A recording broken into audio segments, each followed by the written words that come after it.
Oke, halo teman-teman.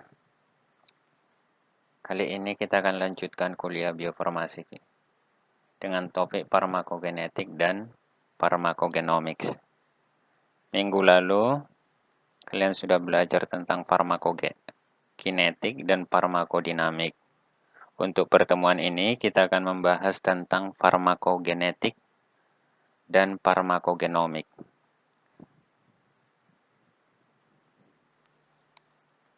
Kita mulai dari definisinya.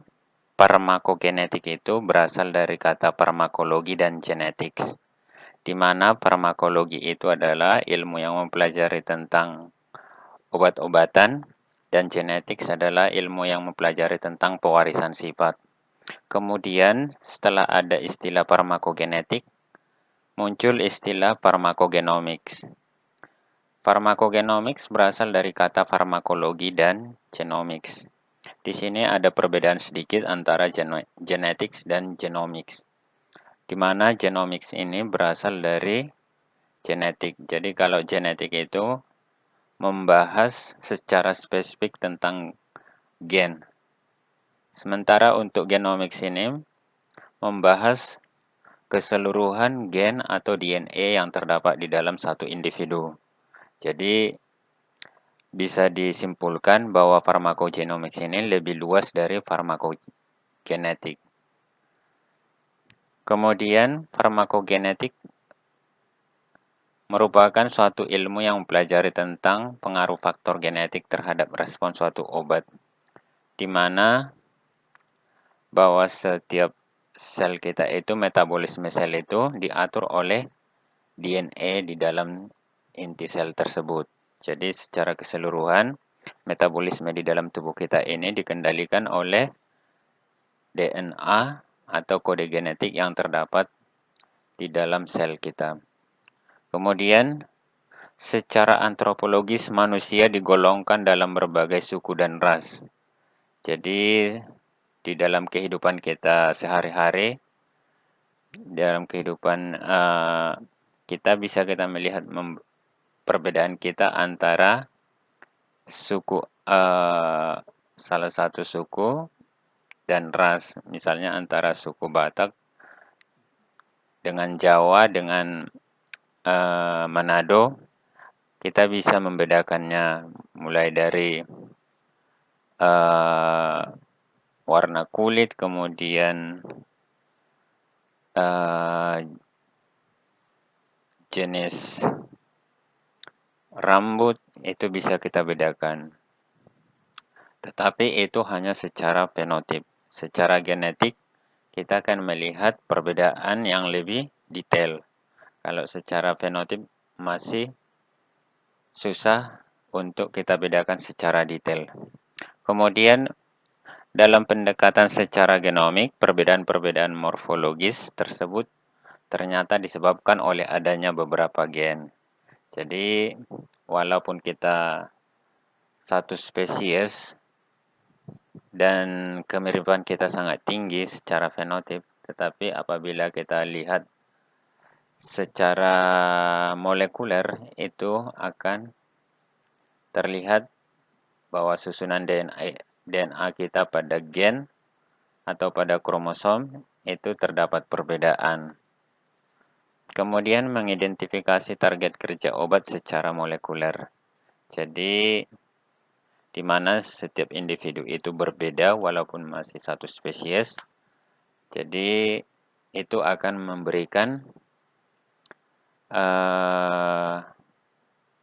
perbedaan respon terhadap suatu obat.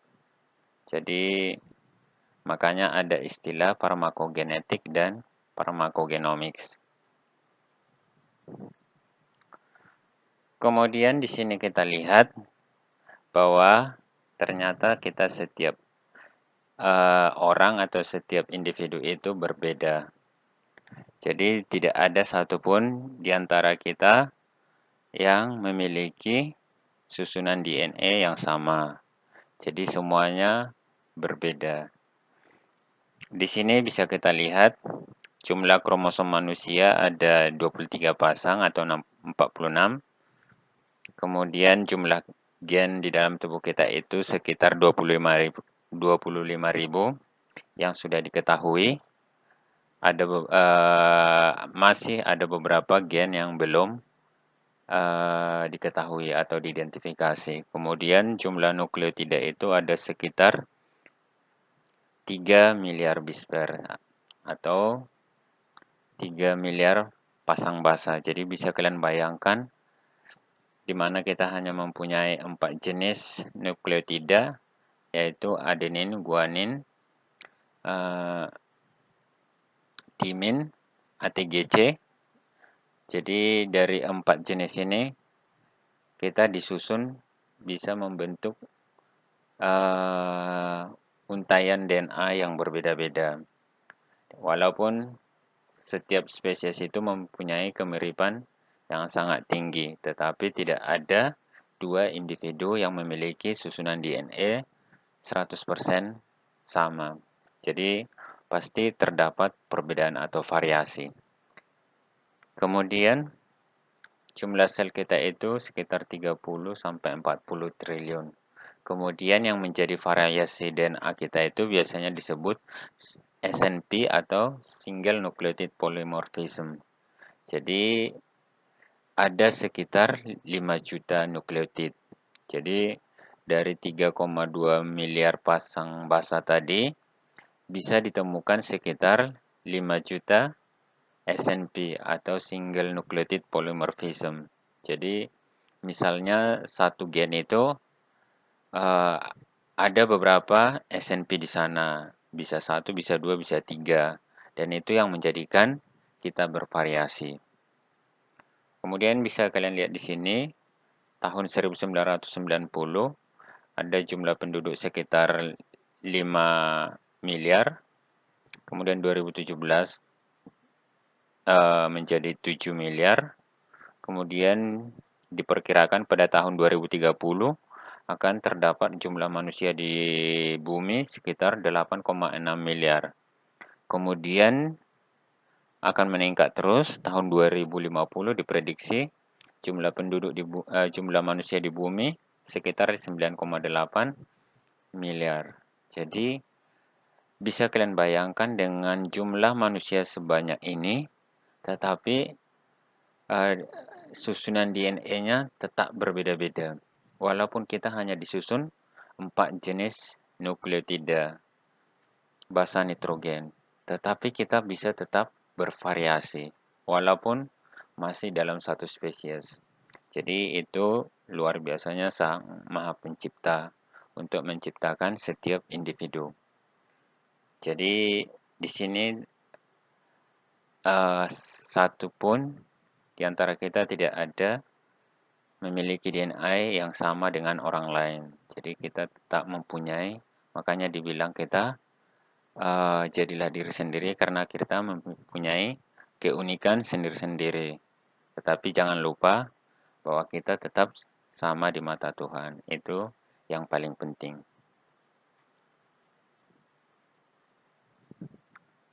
Yang menjadi pertanyaan di sini, apakah menurut teman-teman, misalnya ada salah satu obat yang manjur untuk satu orang, itu akan manjur untuk semua orang.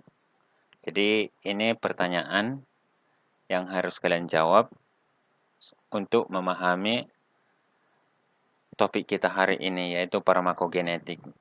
Jadi kalau Anda menjawab semua obat tersebut akan manjur untuk semua orang, berarti di sini kita tidak perlu lagi belajar farmakogenetik, karena di farmakogenetik itu kita mempelajari bahwa salah satu jenis obat itu tidak akan manjur untuk semua orang. Walaupun obat tersebut bisa manjur untuk banyak orang, tetapi tidak manjur untuk semua orang. Pasti ada yang obat tersebut tidak manjur untuk orang tersebut. Jadi makanya di sini kita mempelajari farmakogenetik karena ada hal seperti ini. Jadi bisa kalian lihat di gambar ini, personalized medicine ini menunjukkan bahwa farmakogenetik itu dipelajari supaya kita memahami obat yang kita gunakan itu, setiap orang itu seharusnya berbeda-beda, baik itu dari segi dosisnya dan jenisnya. Di sini kalian lihat gambar tersebut, ada orang kemudian dilakukan uji atau analisis DNA secara genomik, berarti secara keseluruhan DNA-nya dibaca atau di sequencing, kemudian setelah terbaca itu disesuaikan dengan obat yang akan digunakan apabila orang tersebut sakit. Jadi itu adalah tugas dari pharmacogenomics dan pharmacogenetics. Kemudian akan tercipta pengobatan yang efisien atau obat yang manjur.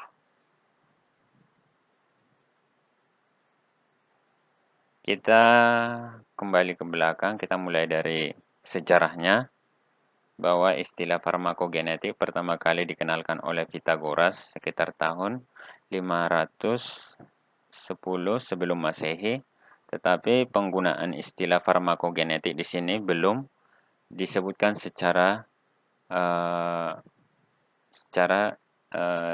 istilah ini. Jadi hanya apabila dilihat dari sekarang bahwa ternyata istilah ini sudah ada sejak tahun 510 sebelum Masehi, tetapi istilah tersebut belum digunakan, yaitu pada saat Pythagoras menguji melakukan percobaan ke beberapa orang untuk mengkonsumsi kacang fava. Jadi kacang fava ini memiliki sejenis kandungan yang dapat merusak sel darah merah. Jadi apabila orang yang normal mengkonsumsi kacang fava ini tidak terlalu berbahaya. Tetapi apabila ada orang yang mengalami anemia hemolitik atau anemia yang disebabkan oleh kekurangan enzim glukosa 6-fosfat dehidrogenase atau yang disingkat dengan G6PD, itu akan terjadi gejala yang menunjukkan adanya sakit atau terjadinya gejala dari anemia hemolitik ini, bisa dengan lemah, kemudian pucat, kemudian urin yang berwarna gelap, dan lain-lain. Kemudian itu dibandingkan bahwa ternyata di sini ada perbedaan setiap orang karena anemia hemolitik ini terjadi karena gangguan penyakit secara genetik. Jadi secara alami dia sudah mengalami defisiensi enzim G6PD ini. Jadi dia tidak bisa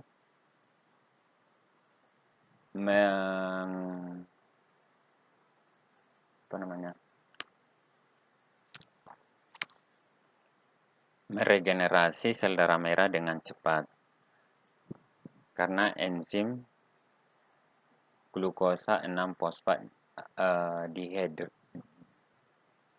dehidrogenase ini dia sangat terbatas jumlahnya. Dari situ kemudian istilah farmakogenetik pertama kali diciptakan atau digunakan pada tahun 1959 oleh Frederick Vogel Dia adalah seorang ahli genetik manusia dari Jerman. Jadi dia melihat bahwa ternyata pengobatan yang dilakukan itu pada setiap orang itu ada perbedaan. Kemudian setelah itu baru banyak penelitian tentang farmakogenetik, dan itu dibuat publikasi tentang farmakogenetik menggunakan istilah tersebut pada tahun 1961, dan yang menjadi editor chipnya pertama sekali itu adalah si Fredrik Vogel ini. Kemudian pada tahun 1960, studi metabolisme obat pada orang kembar identik memiliki kesamaan respon obat yang luar biasa atau yang sangat mirip, atau bisa dikatakan baik dari segi dosis atau jenis obat itu mereka mempunyai respon yang sama. Tetapi jika dibandingkan dengan yang kembar fraternal itu sangat jauh, jadi responnya berbeda. Di sini bisa kalian ketahui yang disebut dengan kembar identik itu adalah kembar yang berasal dari satu zigot. Zigot yang membelah menjadi dua, kemudian menjadi dua individu atau terbentuk menjadi dua fetus yang berkembang. Tetapi kalau kembar fraternal itu berasal dari dua sel telur yang dibuahi, sel telur yang matang, kemudian dibuahi oleh dua sel sperma. Jadi ini bisa sangat berbeda, makanya ini yang kembar fraternal itu bisa berbeda jenis kelamin antara laki-laki dan perempuan. Tetapi kalau kembar identik itu biasanya jenis kelaminnya sama dan kemiripannya sangat tinggi. Makanya terjadi di sini perbedaan respon penggunaan obat. Kemudian istilah farmakogenomik pertama kali muncul sekitar tahun 1990. Jadi awalnya itu istilah yang digunakan adalah farmakogenetik. Kemudian setelah perkembangan teknologi di mana Human Genome Project sudah dilakukan dan perkembangan analisis DNA, kemudian mesin sequencing dan PCR itu sangat berkembang cepat sehingga genom suatu individu itu bisa dibaca atau dipelajari. Makanya muncul istilah farmakogenomik dengan pemahaman dan pemahaman yang lebih kompleks tentang DNA manusia atau individu yang lain. Kemudian istilah yang harus kalian pahami di sini untuk mempelajari farmakogenetik dan farmakogenomics, ada farmasi, obat-obatan, kemudian farmakologi, ilmu yang mempelajari tentang obat, genomics, yaitu adalah keseluruhan informasi genetik atau DNA dalam satu individu, kemudian genetics, ilmu yang mempelajari pewarisan sifat, gen, bagian dari genom atau unit pewarisan sifat, kemudian polymorphism atau polimorfisme, ini variasi genetik, kemudian DNA profiling, kemudian itu adalah pengujian DNA. Jadi pengujian maksudnya di sini kita membaca sekuen DNA-nya. Kemudian mutation atau terjadi perubahan susunan materi genetik. Ada SNP atau single nucleotide polymorphism. Ini menjadi titik variasi genetik atau variasi yang membedakan DNA seseorang dengan DNA yang lainnya.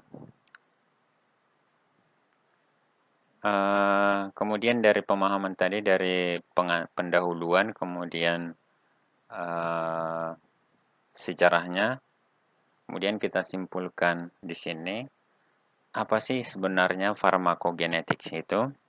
Jadi dari gambar ini bisa kalian lihat, misalnya ini pasien atau populasi manusia, bisa dikatakan misalnya ini pasien di salah satu rumah sakit, misalnya ada 2, 4, 6, 8, 9, ada 9 orang yang datang berobat ke salah satu rumah sakit dan mereka mengalami penyakit yang sama. Kemudian mereka dan dilakukan DNA profiling atau pengujian DNA. Jadi setiap penyakit itu gen yang bertanggung jawab untuk penyakit tersebut berbeda-beda. Jadi tidak bisa disamakan. Makanya tadi pharmacogenomics itu lebih kompleks dan itu lebih tepat lebih luas cakupannya. Jadi kalau pharmacogenetics itu biasanya hanya untuk satu penyakit, tetapi kalau pharmacogenomics itu untuk seluruh jenis penyakit. Jadi tanpa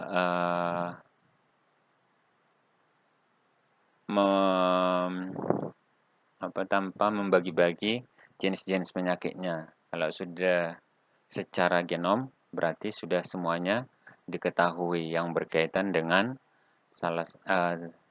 dengan satu individu.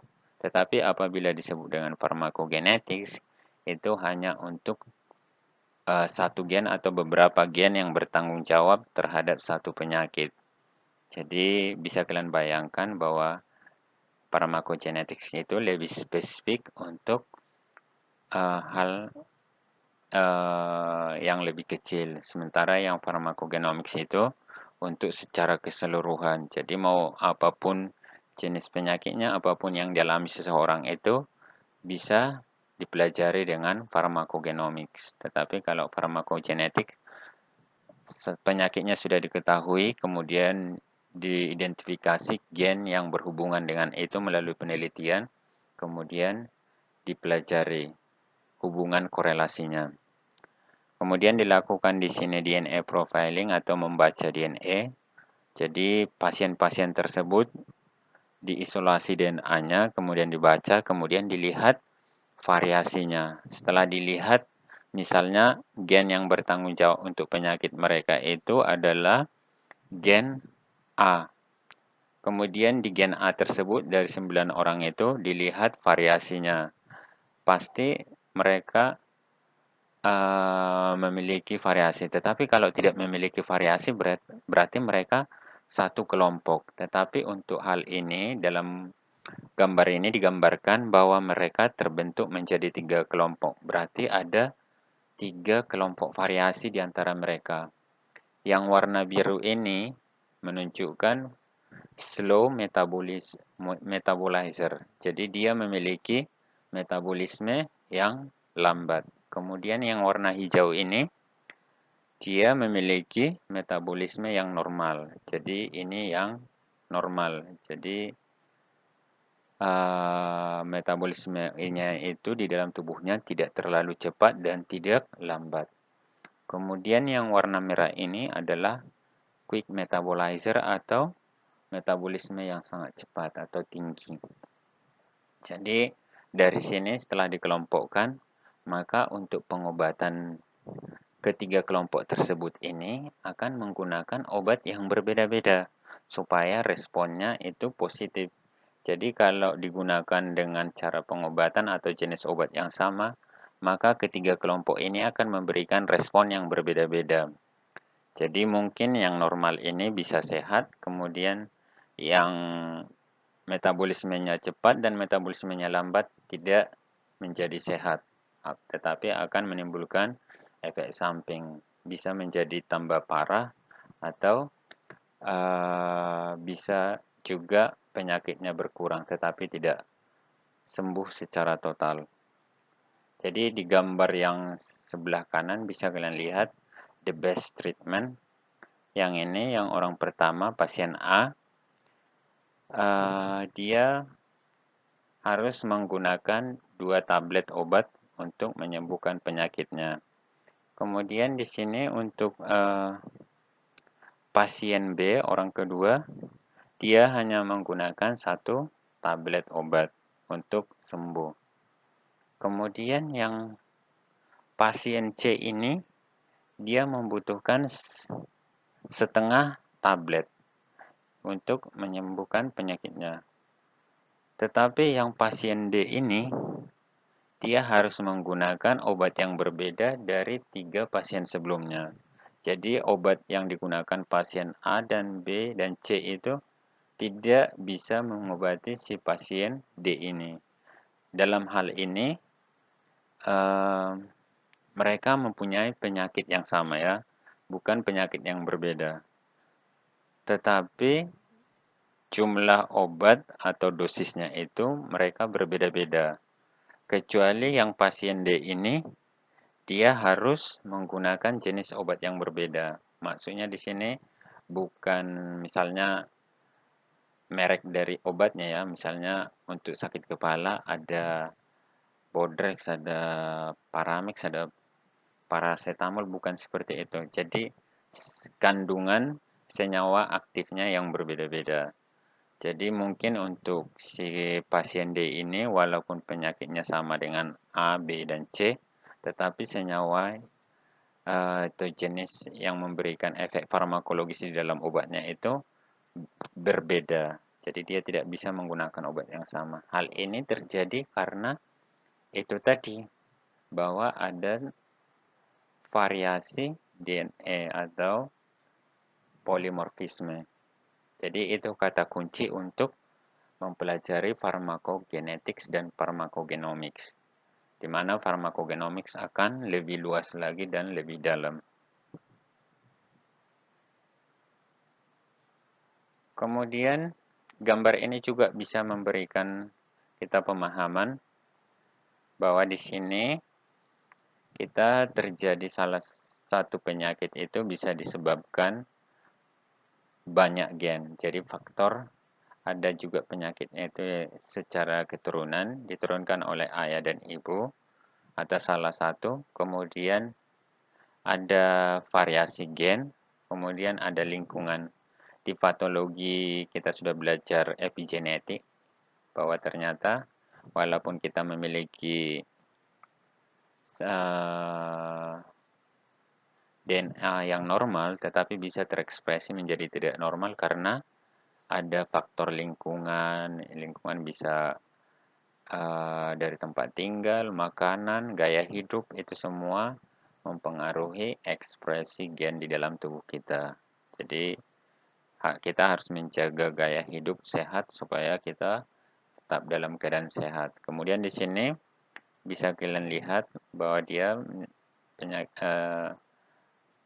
seorang dokter melihat seorang pasien ada penyakit, misalnya dia bisa diabetes, obesitas, kanker, penyakit jantung, kemudian sklerosis, asma, skizofrenia, kemudian celiac disease, dan autisme. Jadi dari pemeriksaan dokter ini bisa disimpulkan ada dua hipotesis. Yang pertama itu penyakitnya umum dan jenisnya umum. Jadi penyakitnya itu adalah penyakit yang sudah umum, kemudian variasinya juga umum, berarti ini sudah biasa. Dan itu menunjukkan variasi yang sama dengan penyakit-penyakit orang lain atau penyakit sebelumnya. Jadi gejalanya itu tetap sama. Dan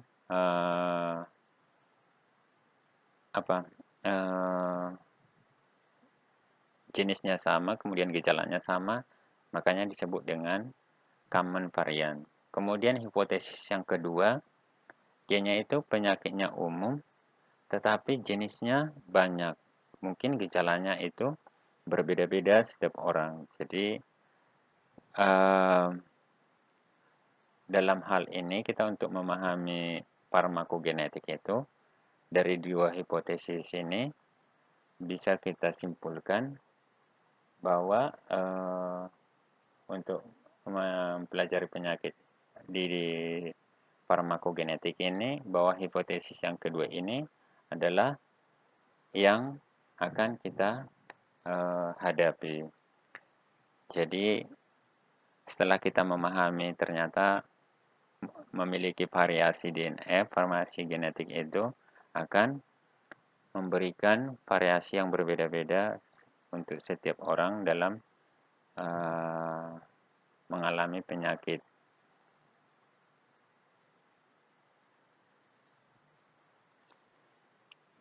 Kemudian kalian sudah mempelajari farmakokinetik dan farmakodinamics. Jadi perjalanan obat itu seperti apa di dalam tubuh kita.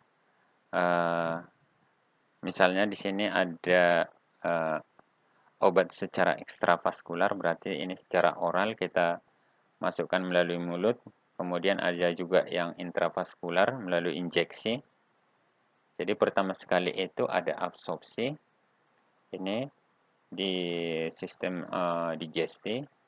Jadi obat yang kita konsumsi melalui mulut akan diserap kemudian masuk ke pembuluh darah. Kalau yang melalui intravaskular langsung ke pembuluh darah. Makanya pengobatan secara intravaskular itu lebih cepat karena tidak melalui sistem digesti. Kemudian masuk ke pembuluh darah,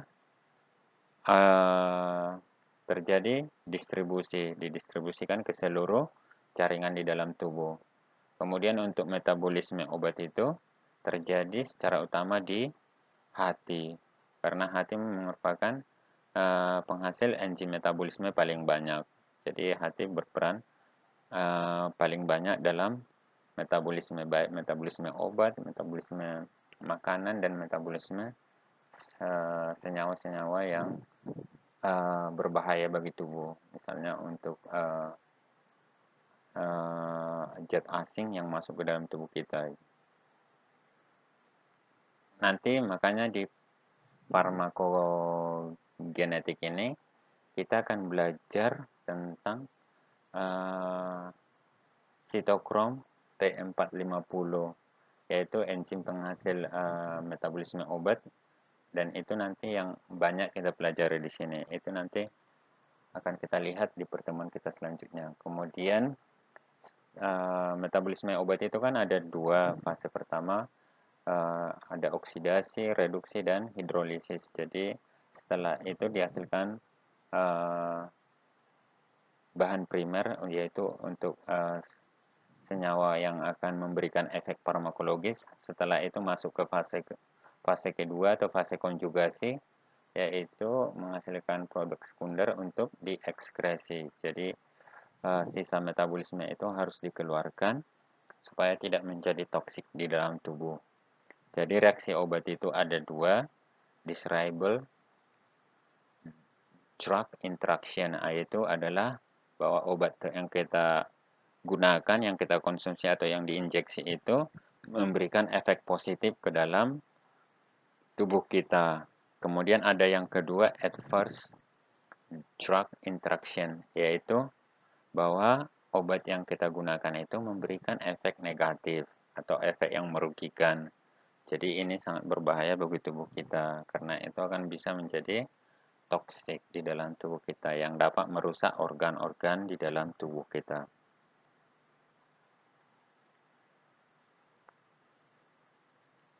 Kemudian faktor-faktor apa saja yang mempengaruhi metabolisme obat itu? Jadi setelah kita memahami ada variasi genetik, kemudian ada faktor-faktor lain yang mempengaruhi tersebut. Tadi kita yang pertama itu genetik, bahwa ada variasi di dalam tubuh setiap orang. Kemudian jenis kelamin. Jadi beberapa senyawa obat yang dilakukan di penelitian hewan coba menunjukkan bahwa ternyata jenis kelamin itu memberikan perbedaan respon terhadap obat. Tetapi untuk manusia juga ada beberapa yang sudah dicobakan, itu memberikan respon yang berbeda antara laki-laki dan perempuan. Tetapi ini masih sangat sedikit. Jadi tidak terlalu banyak perbedaan respon jenis kelamin yang sudah diteliti. Kemudian umur, kalau umur sudah jelas ini dipengaruhi metabolisme. Jadi misalnya kalau kita pada saat bayi itu dosis obat yang diberikan akan selalu rendah atau kecil. Kenapa? Karena pada saat kita bayi atau balita itu enzim metabolisme kita itu belum terbentuk secara sempurna. Jadi belum semuanya terbentuk. Makanya metabolismenya itu tidak seperti kita sudah dewasa atau di atas balita. Kemudian yang orang tua ini juga ada perbedaan dengan orang yang produktif. Jadi yang sudah manula atau usia lanjut biasanya dosisnya akan lebih rendah karena seiring berjalannya waktu atau usia metabolisme dalam tubuh kita akan melambat atau fungsinya akan menurun. Jadi dosis obat yang diberikan juga akan berbeda dengan orang yang produktif. Kemudian enzim metabolisme induksi dan inhibisi. Nanti kita akan pelajari ini bahwa metabolisme obat itu secara enzimatik dipengaruhi oleh enzim-enzim. Jadi ini juga seperti tadi anemia hemolitik itu bahwa itu terjadi defisiensi enzim G6-DP itu karena karena enzimnya tersebut. Jadi metabolisme obat itu sangat dipengaruhi oleh enzim. Ada yang menginduksi, ada yang menghambat. Nanti akan kita lihat. Dan itu dia sangat berhubungan dengan variasi genetik. Jadi kalau setiap orang itu responnya berbeda-beda terhadap satu jenis obat karena enzim metabolisme ini. Enzim ini dari mana? Enzim ini diproduksi oleh si DNA kita. Jadi yang memberikan kode untuk memproduksi enzim kan merupakan protein. Jadi yang menghasilkan protein itu atau sintesis protein itu terjadi dari DNA. Kemudian perbedaan spesies. Jadi makanya penelitian obat itu biasanya untuk penggunaan obat pada manusia itu biasanya dicobakan ke hewan coba yang memiliki respon yang hampir mirip dengan manusia. Karena setiap individu atau setiap spesies itu berbeda-beda responnya terhadap senyawa obat walaupun senyawanya itu sama, tetapi setiap spesies itu memberikan respon yang berbeda. Kemudian faktor variasi genetik. Tadi kita sudah pelajari bahwa yang memberikan respon berbeda-beda itu karena ada salah satunya genetik.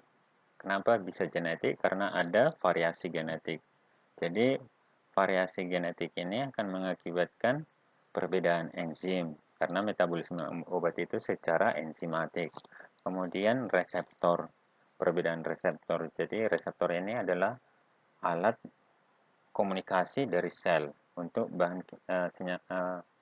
senyawa kimia di luar sel. Jadi kalau reseptornya tidak aktif atau tidak berfungsi, maka komunikasi atau senyawa untuk terjadinya metabolisme itu tidak bisa karena reseptornya tidak bisa bekerja maksimal. Kemudian transporter ini adalah untuk mengangkut molekul. Jadi ini juga akan diakibatkan oleh variasi genetik. Setiap orang akan mengakibatkan ketiga hal ini. Jadi ketiga ini adalah protein, ada yang protein, enzim, reseptor, dan transporter. Jadi itu yang mengakibatkan perbedaan respons setiap orang terhadap satu jenis obat.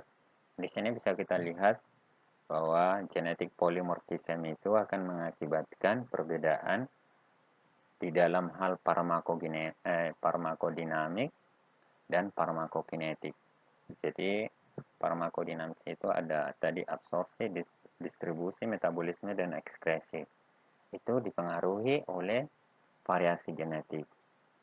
Jadi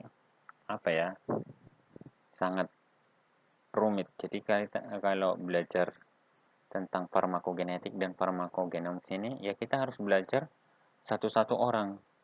Kalau orang farmasi kan mereka tidak belajar untuk satu individu.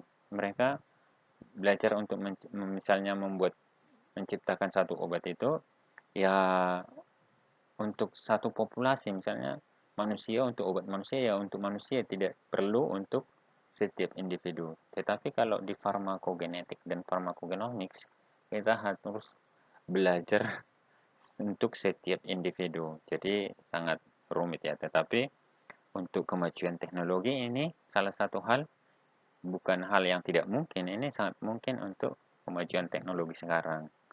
Karena ya seiring berjalannya waktu, jenis penyakit kemudian eh, penyebab manusia sakit sudah semakin banyak dan semakin kompleks. Jadi ini adalah terobosan yang harus kita kerjakan untuk kedepannya, karena ini adalah suatu apa ya, bioteknologi atau teknologi yang harus dikembangkan supaya manusia bisa tetap survive. Seperti misalnya apa ya, COVID-19 sekarang mewabah, jadi kalau perkembangan teknologi misalnya di TV kalian dengar PCR, kemudian RT-PCR, itu kan berhubungan juga dengan variasi genetik. Jadi kita mempelajari genetik si corona tersebut.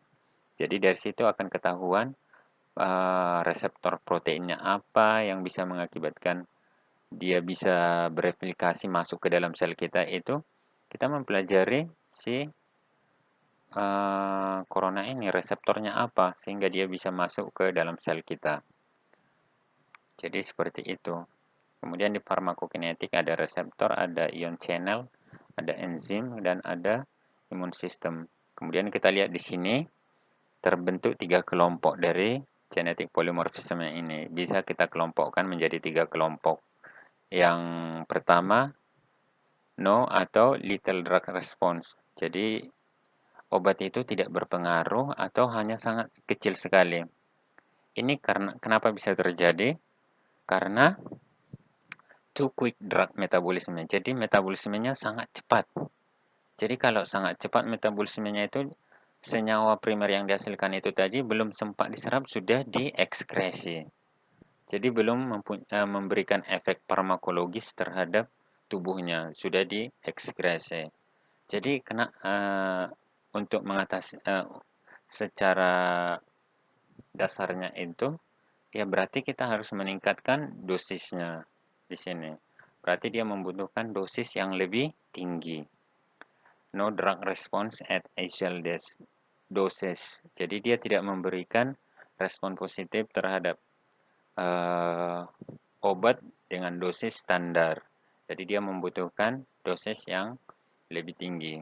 Kemudian ada kelompok yang normal drug response. Jadi responnya itu positif. Jadi dia mengkonsumsi dosisnya sekian dan dia sembuh. Berarti dia mempunyai metabolisme yang normal. Kemudian di sini ada increased drug response. Jadi dia terlalu responnya sangat berlebihan. Jadi akan bisa mengakibatkan efek samping atau memperburuk kondisinya. Jadi dia bukan malah sembuh tetapi malah memperburuk.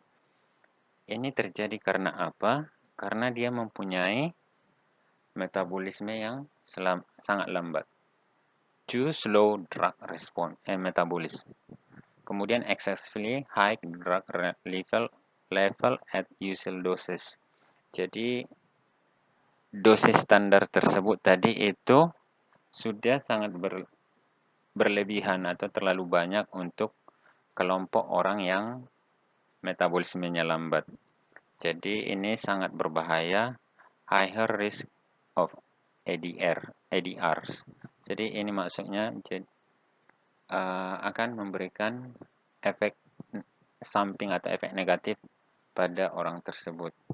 Di sini bisa kalian lihat, misalnya ada beberapa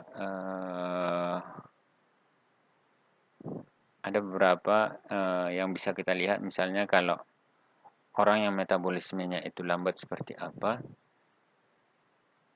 Kalau usia lanjut, misalnya usia lanjut sudah bisa dipastikan bahwa metabolisme akan semakin lambat. Tetapi bagi orang yang masih usia produktif, apabila seseorang itu mempunyai metabolisme lambat, biasanya ini akan terjadi seperti dia akan cepat penambahan berat badan, obesitas. Ini biasanya rentan terhadap obesitas karena metabolismenya lambat. Jadi misalnya dia mengkonsumsi karbohidrat apa itu karena metabolismenya lambat akan dirubah menjadi lemak dan akan disimpan menjadi cadangan energi dalam tubuhnya. Jadi lemaknya semakin banyak, kemudian ini apa ya? Salah satu yang bisa kita lihat gejala dari metabolisme lambat. Kemudian yang metabolisme lambat itu biasanya rentan terhadap perubahan cuaca. Jadi dia itu biasanya akan sensitif terhadap cuaca dingin, kemudian gampang lelah, itu biasanya mempunyai metabolisme yang lambat. Tetapi apabila mempunyai metabolisme yang cepat, itu biasanya apa? Walaupun dia makan banyak karbohidrat, kemudian banyak makan, tetapi pertambahan berat badannya itu tidak terlihat. Jadi dia tetap bisa mempunyai tubuh yang bisa dibilang ideal atau kurus, walaupun dia sudah banyak makan karena metabolismenya sangat cepat. Jadi energi yang karbohidrat yang dia konsumsi bisa segera dirubah menjadi energi. Tetapi ada efek sampingnya, biasanya orang yang mempunyai metabolisme cepat itu akan lebih cepat terlihat tua. Tetapi orang yang metabolismenya lambat itu biasanya akan terlihat masih muda. Kemudian kita kembali ke sentral dogma bahwa kunci dari belajar farmakogenetik itu ya dimulai dari sentral dogma, dari DNA, kemudian ada replikasi, kemudian transkripsi, membentuk mRNA, RNA, kemudian ditranslasi menjadi protein. Protein tersebut adalah protein yang fungsional. Jadi bisa juga terbentuk protein yang non-fungsional. Kemudian di sini jenis-jenis protein bisa dikelompokkan menjadi 7 kelompok. Jadi ada 7 kelompok protein di dalam tubuh kita. Ada hormon, enzim, struktural, antibodi, transport, pengikat, penggerak. Ada 6. Ini ada 2 yang sama. Jadi ada 6. Hormon, enzim, struktural, antibodi, transport, pengikat, dan penggerak. Kemudian dari basa nitrogen kita itu hanya ada 4 ATGC. Dari situ kita dibentuk menjadi variasi. Jadi bisa kalian lihat di sini susunan asam amino kita itu seperti ini. Ini yang disebut dengan codon atau triplet. Jadi setiap 3 basa nitrogen atau nukleotida membentuk 1 asam amino. Jadi di dalam gen kita itu terdiri dari ekson dan intron. Yang eksonnya itu mengkode protein, sementara yang intronnya itu merupakan susunan struktural yang membentuk salah satu yang membentuk gen atau kromosom kita. Jadi di sini kemudian kita lanjut ke metabolisme obat. Jadi sebelumnya kalian sudah mempelajari metabolisme obat, yaitu proses modifikasi biokimia senyawa obat melalui proses enzimatik. Jadi makanya tadi kenapa variasi genetik itu sangat berpengaruh terhadap metabolisme obat, karena si enzim ini dihasilkan dari DNA dalam tubuh kita. Jadi Kalau DNA kita bervariasi, berarti enzimnya juga akan bervariasi. Ada yang bervariasi dalam jumlahnya, kemudian ada dalam strukturnya. Kemudian, metabolisme obat adalah hal penting dalam penentuan durasi, intensitas, khasiat farmakologis suatu obat. Jadi ini tadi sangat berkaitan dengan ada metabolisme yang cepat, ada yang metabolisme normal dan lambat. Kemudian metabolisme obat ada dua fase, fase pertama dan fase kedua. Di fase pertama itu membentuk senyawa primer yang mempunyai efek farmakologis ke dalam tubuh, yaitu oksidase, reduksi, hidrolisis. Ini melibatkan sitokrom P450 atau enzim CYP. Jadi untuk pelajaran kita selanjutnya itu kita akan mempelajari sitokrom P450 ini. Kenapa kita mempelajari ini? Karena ini adalah sangat berperan dalam metabolisme obat. Jadi si jenis-jenis P450 ini dalam tubuh kita itu sangat banyak. Ada sekitar 57 gen. Dan itu terdapat banyak variasi. Jadi nanti ini yang mengakibatkan respon atau metabolisme obat kita setiap orang berbeda-beda.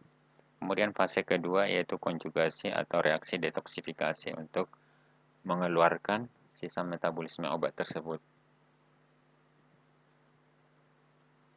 Kemudian gen yang bertanggung jawab dalam metabolisme obat. Jadi di sini kalian lihat tadi seperti saya sudah bilang, sitokrom P450 gen ini terdapat di kromosom 15 dan familinya itu atau jenisnya itu ada sekitar 57. Kemudian ada gen VK or C1 ini terdapat di kromosom 16. Ini kalau si P450 itu tadi terhadap enzim. Kalau si VKORC1 ini tentang reduktase activity. Jadi ini juga mengakibatkan perbedaan metabolisme obat. Di sini contohnya farmakodinamik warfarin. Ini adalah obat antikoagulan atau penggumpalan darah. Jadi supaya darah yang misalnya yang kan ada penyakit yang darahnya terlalu kental sehingga distribusi oksigen di dalam sel dalam tubuh kita itu tidak normal. Jadi ada di sini perbedaan pemanfaatan obat tersebut bahwa ternyata polimorfisme mengakibatkan variasi dosis. Jadi orang Afrika dan sebagian orang Amerika ini dikelompokkan menjadi haplotype B. Jadi dari variasi-variasi tersebut tadi nanti akan kita kelompokkan. Itu yang disebut dengan haplotype. Jadi misalnya ada ini misalnya dua kelompok, kelompok A dan B. Jadi yang kelompok A ini disebut haplotype A, bahwa variasinya di titik sekian atau di situs sekian dari gen tersebut. Kemudian si haplotype B ini di situs sekian. Jadi itu tadi yang Bapak sebutkan tadi SNP-nya. Jadi misalnya panjang gennya itu 1000 dan variasinya itu misalnya di titik 900.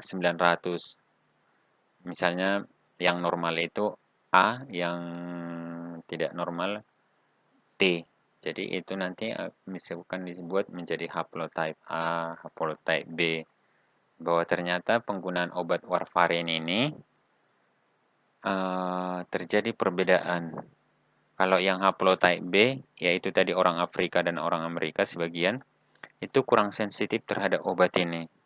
Sedangkan orang Asia dan Amerika, sebagian Amerika, haplotype A ini sangat sensitif. Jadi kalau dibilang sangat sensitif berarti kita harus mengurangi dosisnya.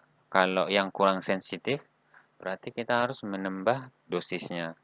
Jadi ini yang disebut dengan farmakogenetik. Jadi ada tidak setiap orang itu sama dosisnya penggunaan obatnya. Jadi misalnya saya itu misalnya kalau sakit kepala, saya mengonsumsi paracetamol dengan dosis eh, misalnya 500, biasanya yang standar 500 miligram. Itu bisa sembuh, tetapi ada orang yang tidak sembuh, harus mengkonsumsi, ada yang dua tablet sekaligus. Itu berarti dia mempunyai sensitivitas yang rendah, tetapi ada yang mengkonsumsi hanya separuh atau setengah tablet tersebut sudah bisa sembuh. Berarti ini terjadi variasi karena ada variasi genetik tadi.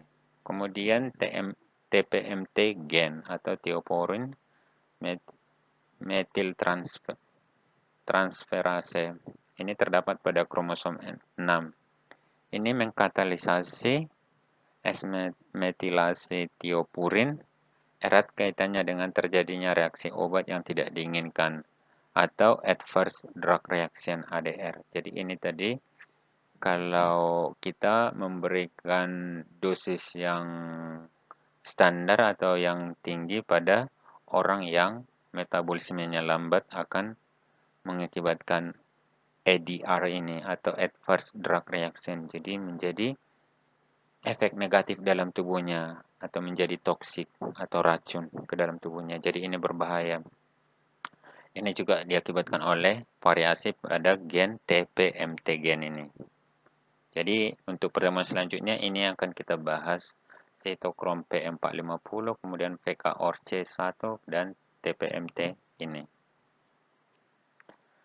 Kemudian bagaimana sih tahapan misalnya untuk mempelajari farmakogenetik ini? Jadi tahapannya ya kita harus melakukan analisis DNA pada setiap orang atau pada setiap individu yang akan kita uh, kita teliti. Jadi misalnya kalau ada pasien, jadi pasiennya itu harus dilakukan uji DNA. Jadi baik itu secara genetik, jadi kalau secara genetik berarti saya hanya fokus pada satu gen yang berkaitan dengan penyakit tersebut. Bahwa penyakit tersebut sudah diteliti sebelumnya dan sudah diketahui gen yang berhubungan dengan penyakit tersebut. Jadi, tetapi kalau secara farmakogenomik, saya harus membaca keseluruhan DNA tubuhnya. Jadi, untuk saat ini mungkin secara genomik masih terhitung sangat mahal ya, karena tadi DNA tubuh kita itu, genomnya itu ada 3,2 miliar pasang basa. Jadi kalau dibaca ini keseluruhan, ini sangat mahal untuk saat ini. Tetapi untuk kedepannya itu sangat memungkinkan, di mana bisa kalian bayangkan 10 tahun yang lalu untuk membaca satu potong sekuen DNA itu sangat mahal dan membutuhkan waktu yang lama. Tetapi sekarang untuk membaca satu potong DNA itu sudah tergolong murah dan sangat cepat. Jadi mengapa kita sangat penting mempelajari farmakogenetik ini? Karena ini adalah ilmu yang sangat berkembang untuk selanjutnya. Jadi kalian harus banyak belajar tentang ini karena ini adalah ilmu masa depan yang akan berkembang.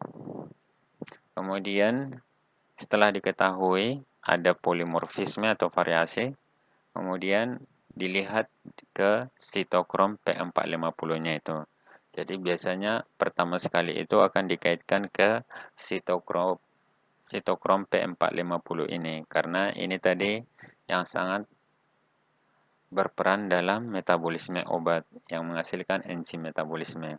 Kemudian dilihat respon terhadap obat tersebut, apakah tadi sensitif atau kurang sensitif.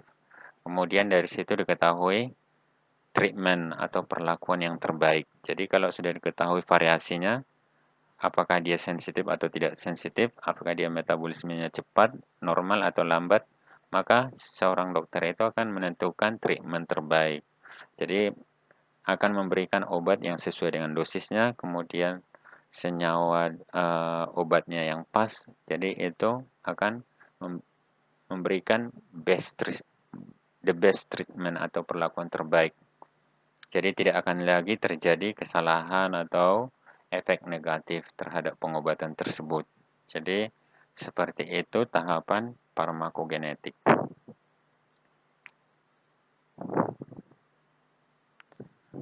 Kemudian di sini bisa kalian lihat, setelah tadi dilakukan pengujian DNA, di sini ada misalnya populasi orang. Jadi populasi orang ini kan bervariasi, walaupun masa sekarang ini kita menggunakan obat yang sama, tetapi secara detailnya itu sebenarnya kita tidak membutuhkan dosis yang sama.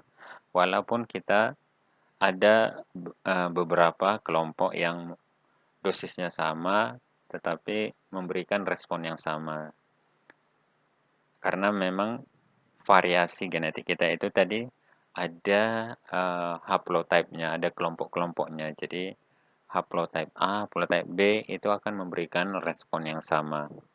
Kemudian dari sini dilakukan uji analisis DNA, ditemukan 3 jenis kelompok. Jadi ini hanya gambarannya. Jadi bukan setiap satu penyakit itu akan terbentuk 3 kelompok, bukan. Jadi ini hanya gambaran. Jadi ada variasinya di titik ini situs kedua ya, misalnya ini situs pertama, kedua, ketiga, dan seterusnya. Jadi terdapat variasi di situs kedua. Orang pertama dan orang kedua sama, tetapi orang ketiga berbeda. Ini di situs kedua. Kemudian kita lihat di situs 4. Orang pertama dengan orang ketiga itu sama, tetapi orang kedua berbeda. Jadi ini akan misalnya ini adalah susunan DNA pada sitokrom B P450 tadi. Jadi kemudian ini perlakuan obatnya seperti apa, maka akan dikelompokkan, misalnya diberikan dengan dosis yang sama dengan obat yang sama. Maka dari sini akan dihasilkan yang biru ini, dia memberikan respon positif. Jadi dia terjadi penyembuhan. Kemudian yang warna kuning ini apa? Dia memberikan respon penyembuhan tetapi tidak sembuh secara total seperti yang warna biru. Kemudian yang warna merah ini severe side effect. Jadi dia malah memberikan efek samping. Jadi dia bukannya sembuh, malah tambah parah. Jadi dari sini bisa kita pahami bahwa ternyata kan sering kasus-kasus kita temukan di lapangan bahwa ternyata ada penyakit-penyakit baru biasanya yang susah disembuhkan. Ada yang sembuh tetapi dengan jenis obat tersebut, tetapi ada yang tidak sembuh dengan jenis obat tersebut. Jadi makanya ini menjadi sangat penting dipelajari karena ternyata setelah dokter-dokter itu belajar bahwa ternyata kita memberikan obat yang sama dengan dosis dan jenis yang sama terhadap pasien yang penyakitnya sama, itu ternyata berbeda-beda. Makanya perlu dipelajari farmakogenetik dan farmakogenomics. Tetapi untuk saat ini kita kalau di Indonesia misalnya baru memulai, kalau di luar negeri mungkin sudah lebih berkembang. Tetapi ini adalah hal yang sangat mungkin untuk kita lakukan di masa yang akan datang.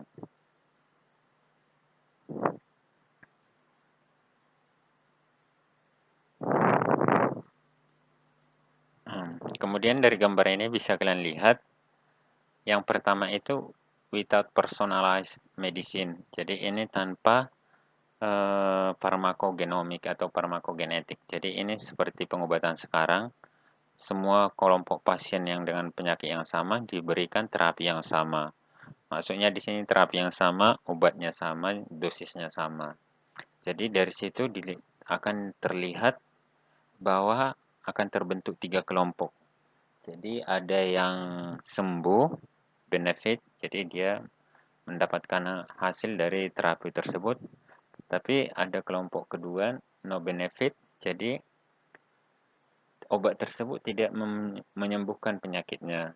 Kemudian kelompok ketiga, adverse effect, jadi dia malah obatnya itu merugikan atau bersifat toksik.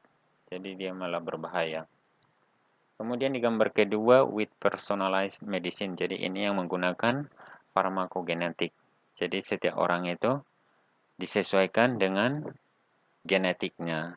Jadi treatmentnya itu disesuaikan, tidak disamakan.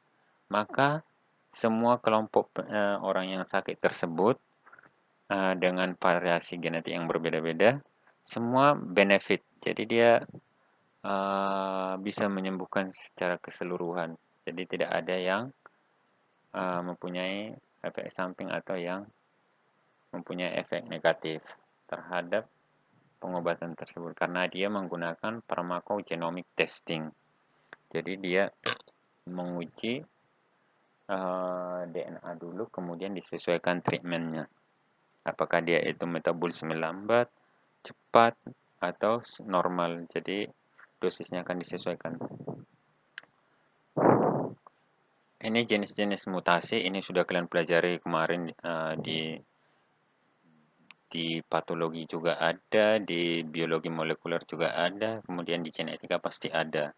Jadi jenis-jenis mutasi ini yang mengakibatkan perbedaan di dalam susunan DNA kita. Jadi ada yang synonymous change, kemudian ada missense dan non-synonymous, kemudian nonsense, insersi, dan deletion. Ini sudah kalian pelajari di pelajaran sebelumnya, tapi di sini bisa kalian lihat apa yang dimaksud dengan synonymous change, kemudian ada missense apa, itu harus kalian pahami. Jadi kalau kalian paham ini berarti kalian akan paham pharmacogenomics.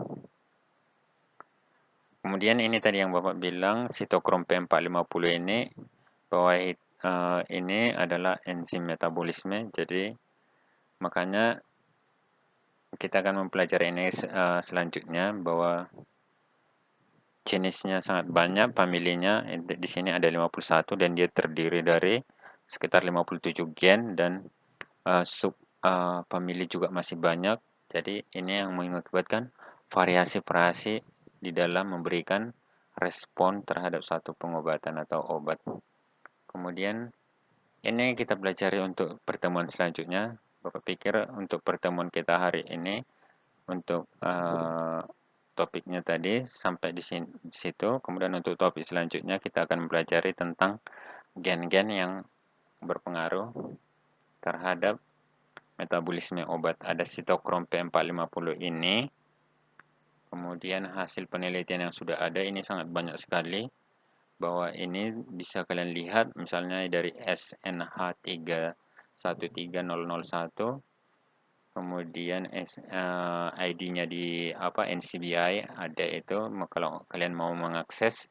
Kemudian lokasinya di exon 2 pada gen si sitokrom P450 ini. Kemudian variasinya di mana perubahannya itu bisa kalian lihat di sini.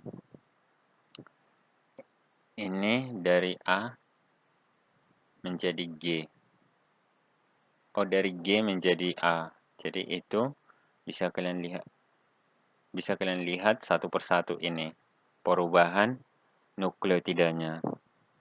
Dan ini sudah diteliti. Jadi ini adalah berdasarkan penelitian. Jadi setelah ini diketahui seluruhnya, jadi kita nanti sudah bisa menggunakan smart card. Jadi kita sudah bisa ada kartu. Misalnya, jadi kalau ini dicocokkan berarti langsung ketahuan farmakogenomik atau pengobatan atau treatment yang cocok untuk kita udah bisa langsung. Kalau keseluruhan nanti genom dalam tubuh kita sudah terbaca. Jadi ini sangat futuristik, sangat modern sekali untuk saat ini. Tetapi untuk kedepannya, untuk masa depan yang akan datang, ini harus dilakukan. Kemudian dari situ tadi bisa kalian lihat ini adalah jenis-jenis gennya. Jadi dari penelitian dilakukan ini ada 248 jenis obat.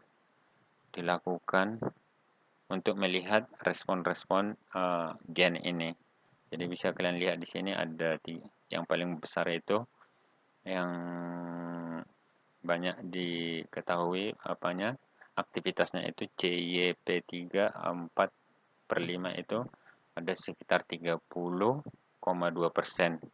Jadi dari 248 jenis obat itu tadi itu berhubungan dengan aktivitas si CYP3A4/5 ini. Ada 30% jenis obat tersebut. Jadi di sini tidak dikasih tahu jenis obatnya apa, tetapi dia menggunakan ada 248 jenis obat. Jadi sangat besar ya pengaruhnya si CYP3A ini. Kemudian ini untuk melihat pengaruh satu obat terhadap si metabolisme yang sangat cepat, kemudian yang normal, yang sedang, kemudian yang lambat. Bagaimana metabolisme obat itu terjadi di dalam tubuhnya masing-masing. Jadi bisa kalian lihat ya di sini. Kemudian si enzim P450 ini tadi ada sebagai inducer dan inhibitor ini untuk pertemuan kita selanjutnya. Jadi mohon dipersiapkan. Oke. Untuk pertemuan kali ini tentang farmakogenomik dan farmakogenetik cukup sampai di sini. Untuk minggu depan kita lanjutkan lagi. Sekian dan terima kasih. Tetap semangat dan stay safe.